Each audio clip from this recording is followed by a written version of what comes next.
his question is, if the Buddha said that the Dhamma is very great and very profound, he compared it to the leaves in the leaves, is it? Leaves in the forest, is it? Then he said, in that case, how can the Dhamma be confined to the 4 Nikayas? You see? Now, to understand this, like to understand many things in the Dhamma, first you have to study the 4 Nikayas. When you understand the 4 Nikayas, then you will know for yourself. Basically, it's like this. Buddha is just a human being, just that he's enlightened. But even though our Buddha is enlightened, he's still very human, Sometimes he like to joke. Sometimes he can even appear like say the wrong words, say the wrong things. For example, there was one sutta. He came to a certain town. He had no place to stay. So his relative brought him to stay with one ascetic who was formerly his friend when he was practicing with the external ascetic. So when he went to stay with this ascetic, at night his relative came to visit him. This relative was a big man in that town of Kapilavatthu, a Sakyan, a very well-known Sakyan, a rich man and all that. So when he came to see the Buddha, then the Buddha taught him some Dhamma. Then the Buddha asked him a question. So the answer is either A or B. Okay? So the Buddha asked him a question. So when he was about to reply, this external ascetic, he thought he want to sort of, teach this, the Sakyan, the rich Sakyan, so as to be in his favor. So he told this Sakyan to reply, for example, A and B. He told this Sakyan to reply A. So when he told the Sakyan to reply A, the Buddha, I don't know whether jokingly or not, told the Sakyan to reply B. So after he thought for a while, he thought maybe his answer is wrong. So the Buddha said reply B. So he told the Sakyan, reply B. When the Buddha heard that, the Buddha said, reply A. So he thought for a while, maybe A is right. Then he told the Sakyan, reply A. Third time the Buddha said, reply B. Contradict him 3 times, So he malu, no face, every time he's wrong. So he felt so bad. That night, he took up all his things, packed and ran away. So you see, the Buddha is so human, he can, I don't know whether you can call this an error or not, but he didn't give that ascetic any face. So sometimes like people say the Buddha is so kind, he never scold. No, he never scold. Sometimes he call his monks a fool, bala, bodo, scold, As one sutta, he scolded the Brahmins very badly, compared them to dogs. They're worse than dogs. So, coming back to your question, you see, the Buddha said that once he was asked, are all Buddhas the same? He said no. In the sense that no, he was asked whether the sasana's life is always very long. He said no. He said the reason is different Buddhas, they teach different, There are some Buddhas, they speak many suttas. Like our Buddha is supposed to be one of the best, Sariputta said, you cannot find a higher Buddha than our Buddha. So, the Buddha said, there are some Buddhas who teach a lot of sutta. There are some Buddhas that teach very few suttas, And because they teach very few suttas, and also very little Vinaya, Dhamma Vinaya, the 2 things. There are some Buddhas teach a lot of Dhamma Vinaya. The sasana lasts longer, and more people attain. But there are some Buddhas, they teach very little, Dhamma Vinaya. So the sasana does not last very long, and less people attain. Why? They're all humans, right? They're just like us. No two persons are the same. You cannot find two Buddhas exactly the same one. No. So even though the Dhamma is very profound, the Buddha is a human being, so his life is limited. How can he speak forever? No. And also up to him how much he wants to speak. There is a sutta where Ananda asked the Buddha, he said, why is it, Lord? He said, sometimes people come, you speak to them. Some people come, you don't want to speak to them. Why? Then the Buddha said, I look at him now. If he comes, he is interested in the Dhamma, he is respectful, I say some words to him. Then if he listens, I say some more. If he don't listen, I keep quiet. If he asks me questions, I'll answer him some more. If he don't ask me questions, I keep quiet. And then if he is a person, he comes and hear Dhamma from me, he goes back, he doesn't practice. Next time he come, I won't speak to him, won't teach him anything. See? So all depends. Buddha, he look at people and he teach.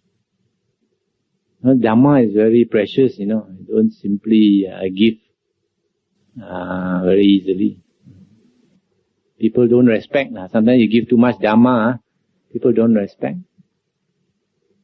You see, for example, when Buddhism first came to China, the first patriarch was supposed to be Bodhidharma. He was a very serious practicing monk.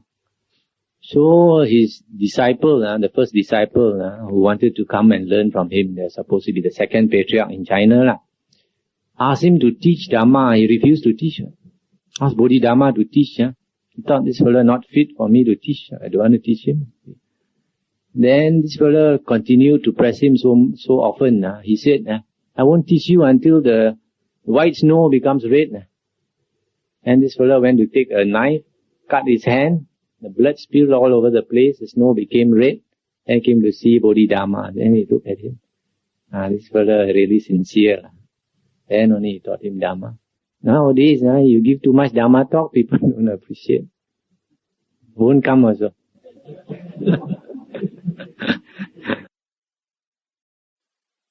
Person attains Sotapanna, it does not mean he has no eye. When a person attains the Sotapanna, 3 fetters are destroyed now. One is the view of a body of a being in the body, Sakaya Ditti. The view of a being in the body. Because normally we think the body is I. When a person attains the Sotapanna, then he realizes this body is not I. But there is still an I somewhere. It's just like the Anagami in the sutta. There's one sutta where some Theras, they thought a certain monk was an Anagami. Actually, he's an Anagami. So these Theras, they have not attained any higher stage. So they wanted him to teach. So they asked him, what's the state of an Anagami like? So he said, the state of an Anagami is that he knows that there is no, theoretically, he knows that there is no I, no soul. But somehow he still has that inside somewhere. He still clings to that I. And then he gave a simile of I think something like a cloth has a certain smell. Then he will go and wash it clean. After he wash it clean, it's clean of all the dirt. But still that little smell persists. That little smell persists. So, I'm talking about this, whether he knows he's got this, he's a Sotapanna all the time. It's only when he contemplates, only he knows. I don't think that he knows all the time that he's Sotapanna. In the sutta, there's a simile given of a person whose hand is cut. He's got no hand. But When he's not thinking that he's got no hand, he does not realize he's got no hand, you know. You use your left hand to shake hands with him, he'll come out with his arm. Actually, he's got no arm. You see? It's only when he thinks, actually I have no left hand. I have to use my right hand. The important thing is to study the suttas. As I said, try to buy the 4 Nikayas and study it again and again. And after some time, you have a certain understanding of the sutta. Then the Buddha said there are 4 things that if you have, you can be quite sure that you have entered the stream and won't fall into the woeful plains. One, you have unshakable faith. You have saddha. You have strong confidence or faith in the Buddha. You have strong confidence or trust in the Dhamma, in the Sangha. And then your 5 precepts are quite pure. If you have these things, you can be quite, provided you have that understanding of the sutta, of the discourses. It mentioned that you need to study all the 4 Nikayas and relate them, because the suttas, you cannot take one sutta and say this is the absolute truth. As I mentioned in my previous talk in Ipoh, I said one sutta will explain the truth from one angle. Another sutta will explain the truth from another angle. The more suttas you read, then you will see from various angles and you will understand better. For example, I did mention in the Ipoh talk that some people think just by studying the Satipatthana Sutta, you know all about Satipatthana. You don't. In the Sangyutta Nikaya, there are very many important suttas that deal with Satipatthana. And even that is not all. In the Digha Nikaya, again you have, and the Majjhima Nikaya, again you have suttas that deal with Satipatthana. So unless you study all these suttas, you might come to some wrong conclusions. For example, I mentioned earlier, there is one sutta that says, Samatha, tranquilization, will give you concentration, which in turn will make you abandon lust. And then it also says that Vipassana, contemplation, will give you wisdom. And so from this sutta alone, you might think that Samatha only gives you concentration, and Vipassana is the one that gives you wisdom. But you can find another sutta which says almost the opposite. Namely that a bright mind, if you cultivate your samadhi, your concentration so strong until your mind becomes very bright, that is the best condition for insight. In other words, samadhi here will give you wisdom. And then it says, contemplation on the 32 parts of the body will make you abandon lust. So just now there it says, concentration makes you abandon lust. Here it says, contemplation makes you abandon lust. Quite the opposite. So you can only reconcile this by understanding that Samatha and Vipassana must work together. You cannot separate them. To separate them is to misunderstand, because as I mentioned in my previous talk, there's one sutta in the Majjhima Nikaya, I think 149, that says that when you cultivate the Aryan Eightfold Path and you develop it fully, automatically all the 37 Bodhipakya Dhammas are developed fully, namely the 4 Satipatthana, the 4 Samappadana, the 4 right efforts, the 4 Iddhipada, the 5 Bala, the 5 Indriya, the 7 Bojjhanga, the 8 factors of the Aryan Fold Path. All these automatically are developed when you develop the Aryan Eightfold Path. And it also adds that when all these are fully developed, then Samatha and Vipassana work together. They are led to work together, Samatha and Vipassana. So how can you separate them? Cultivated the mind until the hindrances are cleared. Then, you see, this attainment depends on your level of jhana you attain. See, the Sotapanna does not need jhana, according to the sutta, right? They just hear the Dhamma and they attain. Whereas the Sakadagami, they need a lower level. They may not have all the 4 jhanas. Maybe they have 1 jhana, and then they suppress the sensual lust and the ill will. But the Anagami must have the 4 jhana, and the Arahant must have the 4 jhana. That is extremely rare. And either that person has already developed the 4 jhanas this lifetime or previous lifetime. You see, for example, in the Satipatthana Sutta, the Buddha said that if you practice Satipatthana, you will either attain Anagami or Arahanthood in 7 years, 6 years, 5 years, down to 7 days, The minimum was mentioned was 7 days, right? Yet, if you study the Vinaya, you find that the 6 Arahant, the Buddha helped to enlighten, the number 6 after the 5 bhikkhus, was a monk called Yasa. And this Yasa was a person who had very great paramis. He must have already done a lot of cultivation in his past life. Because in the Vinaya, what happened was, the Buddha somehow I think the Buddha used his psychic power to make this Yasa come to him. This Yasa was like the Buddha. He was from a very well-to-do family, so he was surrounded by slaves and women who attended to him all the time. So one night, when all these attendants, slaves and musicians and all that fell asleep, in the middle of the night he woke up, maybe by the help of the Buddha.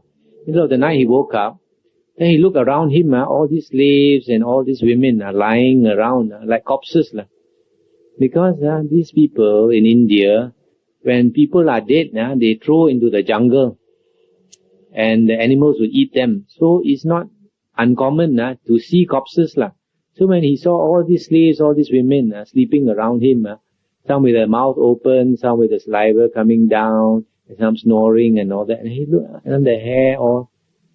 So he looked at them, they really looked like corpses. So because of past cultivation, this thing impressed him as dukkha, So he said to himself, dukkha, dukkha. So he was disgusted, he didn't want to stay there. He walked out of his big mansion. He walked out, and then I think probably the Buddha or Devas helped him to go into the jungle to see the Buddha. So when he went to see the Buddha, he was saying dukkha, dukkha. The Buddha said, come here. Yes, sir, come here. There's no dukkha here. So when he heard there's no dukkha, quickly he was very happy to come near the Buddha. So when he sat near the Buddha talked to him Dhamma. When the Buddha talked to him Dhamma, very soon he became a Sotapan, stated in the Vinaya. So after he attained stream entry, after that he stayed with the Buddha. Then the next day, his father was worried for him. So his father went out looking for him, thought what happened to him, because probably he comes from such a rich family. He thought he was kidnapped or something. So his father went out of the city gates and went looking for him, and then found his slippers along the way. Found his slippers, and then his father started walking, and then came to the Buddha also. And the Buddha used his psychic power and asked the father to sit down. The father said he was looking for his son. Buddha made him asked him to sit down, but used his psychic power to block the son from his view. Although the son was sitting beside the Buddha, the father couldn't see him. So the Buddha said, sit here, sit down here. Maybe you'll find your son. So when he heard the Buddha say, maybe I'll find my son, he thought this is a holy man, can't be lying. So he sat down there. Then the Buddha spoke Dhamma to him. When the Buddha spoke Dhamma to him, he became a Sotapan. At the same time, as his son was hearing the Dhamma, his son became an Arahant. So this is one of the rare cases. Somebody come to hear the Dhamma, 2 days only became an Arahant. This kind of rare case is not the general case. Is the exception. You see. So there are always exceptions, but the thing is, you cannot use exceptions to make the rule. Yes, the rule is that, the general rule is that, for example, a person must cultivate the Aryan Eightfold Path. Yes, and all the 8 factors must be there, including the 4 jhanas. But if somebody has already cultivated maybe very high jhanas, up to arupa jhanas in the previous life, when he comes into this life, his mind is very clear, This is a kind of translation which attempts to get at the meaning of the word, but it's not a literal translation. So it's not a very good translation, The word yoni means the womb. It also means the source. It also means the starting point. So when you say yoni so, it means down to the womb, or down to the starting point, or maybe up to the starting point, up to the source, okay? So when you say manasikara means consideration, so when you say yoniso manasikara, it means you are able to consider the problem right up to the very source, the starting point of the problem. Now, to be able to consider the problem up to the starting point, it consists of many, many steps, right? So unless your mind is very strong, you start thinking of this problem, you consider, say for example, there are 10 steps. You think 3 steps, after that your mind is sidetracked. You start thinking of your home, your wife said something to you this morning. Then you start to come back, your mind is not strong, it cannot lead you right up to the source of the problem. Whereas a person with strong samadhi, because his concentration is very good, when he thinks of a problem, he can follow the line of argument, or the steps up to the very source. Then he can understand the problem. That's why yoniso manasikara, you cannot have it unless you have a composed mind, a certain amount of samadhi. In fact, it's the same with sati. Sati is defined in about 8 suttas. There are 8 suttas that define sati in long words, And it actually means being able to remember what you said and you did a long time ago. That is the real definition of sati. So people translate it as mindfulness. As I said in my earlier talk, if by mindfulness you mean being able to remember, that is perfectly correct. But if you think that mindfulness means when the form comes, I must know what it is. When the sound comes, I have to observe the sound, know the sound. When the smell comes, taste, touch and all these things, that is not mindfulness, Mindfulness, in this case of sati, a better translation is actually recollectedness, or composure, a composed mind, a recollected mind. Recollected means, recollectedness means you are able to recollect. That is precisely the meaning of sati, you are able to recollect. So, in one of the suttas, somebody asked the Buddha, why is it I cannot remember some of the chants? I practiced many times, I learned so long, I still cannot remember it. And the Buddha said the reason is because of the 5 hindrances. When you have 5 hindrances, you cannot remember things. So, it's only when you get rid of the 5 hindrances, you can remember. Then you will understand. Actually, to have sati, to be able to remember, you have to get rid of the hindrances. If you don't get rid of the hindrances, you don't have sati. So sometimes these translations, we take the translation to be correct. It might not be correct. That's why actually to really understand the Buddha's words, you have to learn some Pali, and then check the translation. Is it correct or not correct? This sati is a quality, Sati is a quality. The quality of being able to remember. And as I mentioned just now, you can only remember well if your 5 hindrances are abandoned. In other words, sati is an indication of some level of concentration. So, as I said just now, when your mind is concentrated, then you are automatically mindful. If you don't have that concentration, you try to be mindful, you cannot be mindful all the time. You're only trying to be mindful. But you cannot do it away with mindfulness also. Before you have that concentration, you need that mindfulness, that practice of mindfulness, that persistent practice of mindfulness that will eventually develop into concentration. You see? If you continue being mindful, it must develop into concentration. And that concentration in turn will support your mindfulness. So you cannot separate these two. Mindfulness and concentration, they support each other. I just explained just now, the purpose of being able to recollect is to have that strength of mind.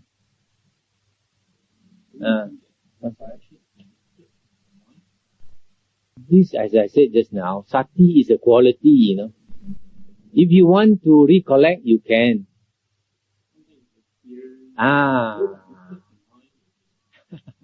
The Buddha never asked us to recollect all the bad experience. The Buddha said, in the practice of sati, only 4 things you must be mindful of. Only 4 things, The body, the feelings, the mind, and the Buddha's teaching, the Dhamma. Only 4 things. Don't be mindful of any other thing. If you run away from these 4 things, the Buddha said, you are going into Mara's ground. Mara can catch you. So it's only these 4 things. That's why even these 4 things, the Buddha never said to practice all these 4 things at once. The Buddha said practice one at a time. And when you practice one, if you practice it correctly, it must give you one-pointedness of mind. Because one-pointedness of mind will make you see things as they really are. So Samatha and Vipassana, they are related. They, just like mindfulness and concentration, they support each other. The Buddha said, when you contemplate on these 4 things, it is not thinking about these 4 things.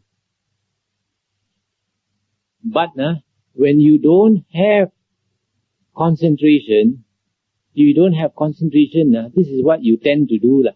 You tend to think about these 4 things. So initially, it might be okay. But that is not high wisdom, Because the Buddha said if we use our thinking mind, that is a lower kind of wisdom. What the Buddha was trying to tell us was to cultivate the higher mind. And the higher mind is to develop the jhana, so that your mind is lifted to a higher level. And when you contemplate on something, you understand something sort of intuitively. Straight away you know. It's just like the Buddha, they want to know something, they don't go and think about it. And the Arahants want to know something, they just incline their mind to something, straight away they know. That is not thinking, that is intuitive wisdom. So that is the purpose of meditation, to bring our mind to a higher level, so that when we contemplate something, we can really perceive it in depth. If we start thinking, it's just the shallow part. In fact, if we meditate, if we practice meditation and your concentration grows, you will get the feeling that you are going inside your mind. You are going deeper and deeper inside your mind. And our mind is like is something hard, And something hard, say like ice. If you try to get inside the ice, you cannot. Right? You have to cultivate your mind until it becomes softer. When it becomes softer, then slowly you can penetrate deeper and deeper. And if you can penetrate deeper, it means you are opening up your mind. And depending on how much you open up your mind, that is the depth of level of wisdom you will get. If say the mind can be opened up so much, say 10 feet, just for example, the mind can be opened up 10 feet. If you just open up your mind half a foot, then when you contemplate something, your understanding is so shallow. half a foot only. But if you can open your mind, say 5 feet, then when you contemplate something, your understanding goes deeper. It's more profound.